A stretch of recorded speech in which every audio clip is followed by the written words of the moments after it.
Hey everyone and welcome. My name is Dasha and I'm going to be blogging about health and fitness, but particularly on the aspect of health and dealing with different chronic long-term conditions where they focus on autoimmune conditions.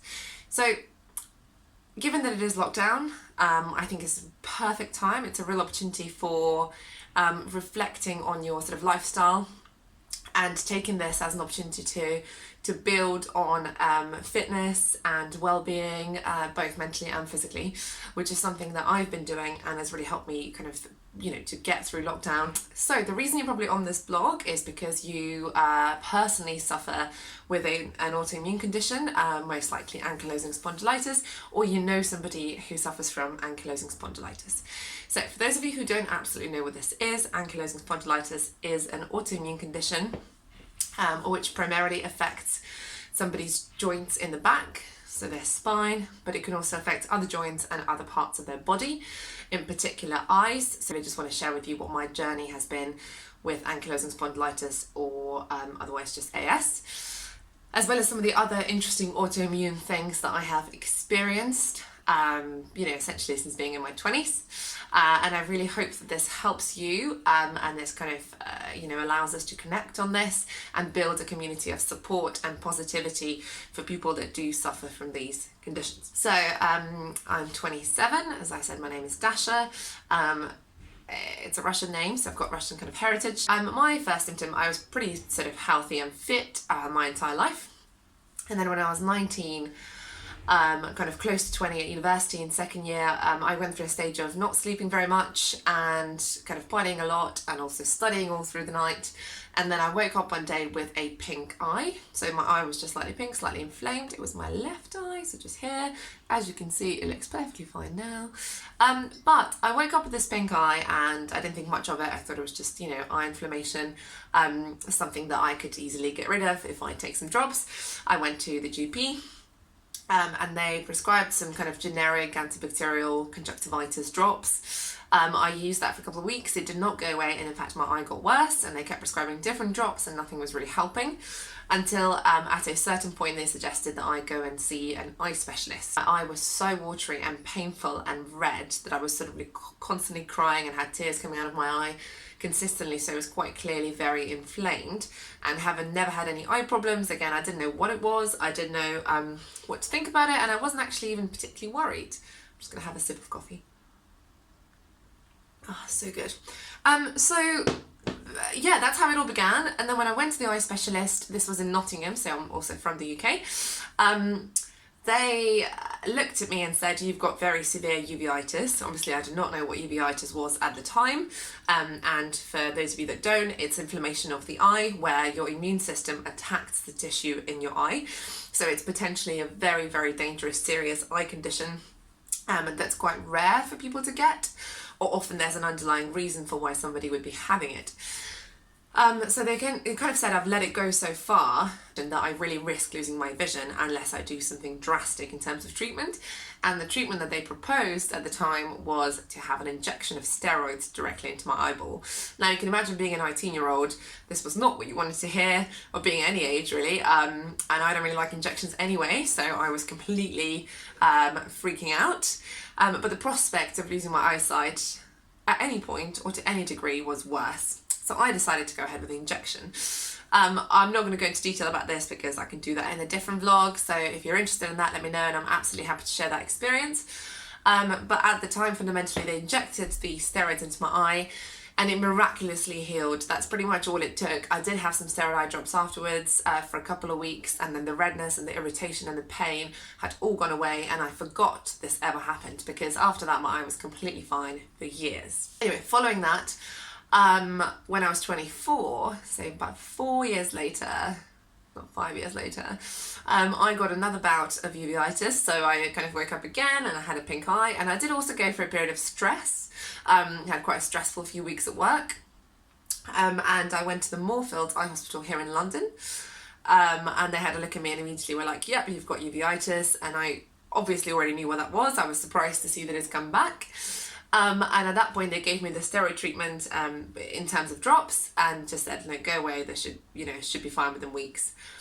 Now, after a couple of weeks of using these drops, my uveitis didn't actually get any better, and in fact, it got worse. And we're talking, you know, a month or 2 months afterwards, so quite a long time. And it was quite worrying and it was quite scary because it just felt like treatments were not working and my vision was getting really blurry and it was really sort of quite inflamed and affecting my eye. At which point they decided to do a bunch of tests and see if there are any underlying autoimmune conditions that could be causing this. This is when they discovered I was HLA-B27 positive. So that was a big clue, I guess, but I didn't, you know, and they were asking me all these questions around joint pain. Do you have any joint pain? Do you have any back pain? And I was like, nope, absolutely fine, no joint pain. I run half marathons all the time. I feel pretty fit. It's just my eye and I don't know what's happening. So it gave me like a prophylactic visit to the rheumatologist, who again tested my flexibility, asked me some questions. My flexibility was absolutely fine. And, you know, they said, well, look, you seem fine. Doesn't seem to be anything else. Here are the possible conditions that you could have that are linked to both the HLA-B27 gene as well as uveitis. But, you know, if anything kind of comes up or gets worse, come back to us. Otherwise, go ahead and enjoy your life. So that was great. Only that my eye never really got better. So following all of these drops, they kind of had to intensify them, and that really did go on for months. And then eventually the uveitis came down. So it was, you know, it was clearing up and my vision was back to normal, but actually so much damage had happened in my eye because there was such intense inflammation for so long that you know, it did leave some kind of effect in my vision. So it's a little bit blurrier, but it's largely absolutely fine. Every time I would start to come off the drops slowly, because that's what you're supposed to do. So if they're working, you take them for a little while and then you start to come off. My uveitis would come back. So the inflammation would get quieter and then would come back again. And I was in that cycle, I would say, for over a year, probably 2 years total. So if you think about all the different drops and the different drugs that I would have taken in that time to try and control my inflammation, it was quite a lot. And it was really, really odd that it just wasn't going away. And the doctors were a bit like, this is a bit strange. It's probably because you've got the HLA-B27 gene, but, you know, not sure. There was another potential theory for what could be causing my uveitis, and that was that I did have the cold sore virus in my system, so I occasionally get cold sores on my lips, and they thought that maybe that's what's kind of causing the inflammation in the eye, because that virus can travel to other parts of your body, such as your eye, very rarely, obviously. I mean, what the hell. So there was a theory that maybe it's just fine, I've got this gene. Not everybody with the HLA-B27 gene gets any kind of illness. So it might be that, or it might not be that, it might be something else. So they put me on antiviral tablets to try and control this potential viral etiology for my eye. And miraculously, the eye got better. So I was taking these tablets every day, twice a day, again for months and months and months. And amazingly, my inflammation came down. So that was great for a bit, until one day in 2018, in May, I ran a half marathon, and I sort of, as I finished the run, I had this really quite excruciating pain in my left, what felt like my hip. So it's kind of my lower back, but it was, you know, it felt like it was in my hip. And I obviously thought that I probably hadn't trained enough for the half marathon, just an injury, and that I wasn't being careful enough. But this pain didn't really quite go away. So for about a couple of weeks, this really intense pain that would wake me up at night just on the left side of my body in my lower back / hip was really ongoing, and the kind of generic painkillers didn't seem to make a huge amount of difference, which was all kind of suspicious. Now, at that point, I had been reading about ankylosing spondylitis as another potential condition that you can have that's related to the HLA-B27 gene, first of all, but also related to uveitis. So if you've already had uveitis and you've got the gene, you know, you're about 60% likely to develop AS. So that is quite high. I was still hoping that the pain would just go away, kind of bashing my sadder thoughts. Yeah, just not thinking about it.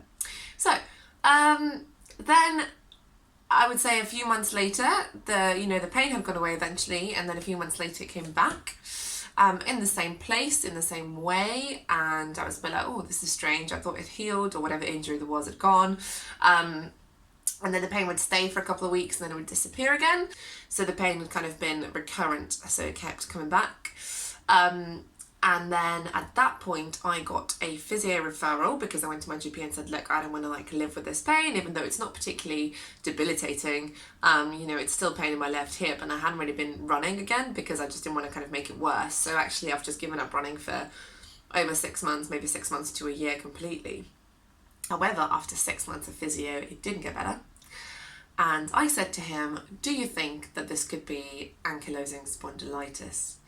And he said to me, is your pain excruciating for 3 months or more, where you feel the pain every day, wakes you up at night, that kind of thing? And I was like, well, it has been pretty bad, but it's not excruciating for 3 months on end, because obviously that would be, really disruptive to my life. So no, I can't say that it is. And he kind of put my mind at ease. Until one day in August in 2019, I woke up and I literally couldn't get out of bed. I was in so much pain. I really struggled to walk to the station to go to work, so I actually didn't end up going into work because I physically couldn't move, and it was extreme, really extreme. So completely out of nowhere, I hadn't been doing any particular exercises or running or anything particularly intense. It just seemed to come on. I called up my GP again and I said, look, I need some further investigations. This isn't just an injury post half marathon, this is something else, and it's now really affecting my life. So they sent me for an MRI. When the MRI finally came back, they immediately said, you've got some inflammation in your sacroiliac joint, which is a joint that connects your hip to your lower back. And at the time I sort of had a little bit of inflammation on my right, but it was mostly all on my left side. And then they told me to book an appointment with a rheumatologist. That was interesting, and I I knew what was coming. I went to see the rheumatologist, Christmas just gone, so Christmas 2019. And he said to me, Dash, he didn't call me Dash, that would be quite informal, but he basically said, you've got ankylosing spondylitis. I am pretty certain about it. You've got all the kind of other symptoms, and the inflammation has definitely been in your joints, definitely to do with your spine, and also it's done some damage. So actually there's already some damage in my left sacroiliac joint, which is permanent, because as you know, all the damage you get with AS is in fact permanent. So that's partly why you really want to control the inflammation to make sure that it doesn't progress. And that was the start of my journey. Now, this has really changed things for me emotionally, because when I had the uveitis, yes, it was ongoing and it sort of became not chronic, but definitely recurrent. And it was a pain to manage it with all the eye drops and some of the tablets, and it was all really unexplained.